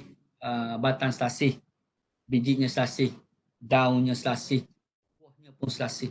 Sekian, terima kasih. Saya doakan HDC akan terus hebat, dan kepada rakan-rakan pegawai, terima kasih sekali lagi. Terima kasih. Wabillahi taufiq wa hidayah. Dan rakan-rakan saya yang daripada universiti lain pun terima kasih banyak-banyak. Jangan hentang luar dalam grup yang ni. Wabillahi taufiq wa hidayah. Assalamualaikum warahmatullahi wabarakatuh. Alhamdulillah, terima kasih kepada Cik Zulkifli atas perkongsian dan pengalaman yang cukup banyak dan berharga sebenarnya, yang tidak dapat dibeli pun sebenarnya. So kita manfaatkan segala perkongsian daripada Abeyoh dan kita sebarluaskan kebaikan yang ada untuk e-training pagi ni. Saya ucapkan juga terima kasih. Saya ada nampak a few rakan-rakan pentadbir daripada universiti lain. Juga tadi saya perasan daripada KPT, ya. Betul ke? Ada daripada KPT, kalau tak silap daripada kementerian lah, Kementerian Pendidikan Tinggi. Betul ya Abeyoh? Rakan Abeyoh Betul. Alhamdulillah, terima kasih kerana bersama-sama dengan sesi kita pada pagi ini. Saya berasa sangat berbesar hatilah Abeyoh pun sudi berkongsi pengalaman dengan kita. Jadi saya nak mohon jasa baik semua untuk mengisi borang penilaian program yang saya dah attach di ruangan chat. Boleh lihat bersama dan isikan. Feedback anda sangat penting buat kami. Ya. Semoga input-input yang anda berikan juga membantu PHDC untuk melonjak lebih jauh lah pada masa akan datang, insya-Allah. Jadi untuk Abeyoh, mungkin kita ada mungkin kita akan berkolaborasi lagi, berkongsi ilmu dan sekarang ni pun kita masih berkolaborasi secara strategik dari segi program dan sebagainya. Jadi untuk anda yang kontak dengan Abeyoh, boleh ke Abeyoh?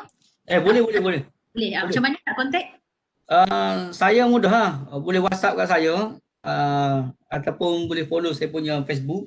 Facebook saya nama Yoh. Nama Yoh.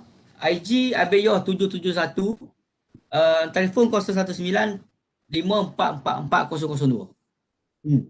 Okey, boleh. Kepada anda yang nak keep in touch, nak bertanyakan mungkin soalan yang agak mencabar, boleh kontak dengan Abeyoh selepas ini, insya-Allah. Okey, telah diletakkan di ruangan chat. Apa yang paling penting adalah kita besarkan jiwa untuk jadi sukarelawan. Sebenarnya betul di mana yang Abeyoh dah kongsikan, sebenarnya ia adalah platform untuk kita muhasabah diri. Ia adalah platform untuk sebenarnya kita nak mengubah diri kita. Kita sebenarnya hari ini tak boleh nak ubah orang lain selagi kita tidak mengubah diri sendiri. Dan sebaik-baik manusia adalah yang memberi manfaat kepada orang lain.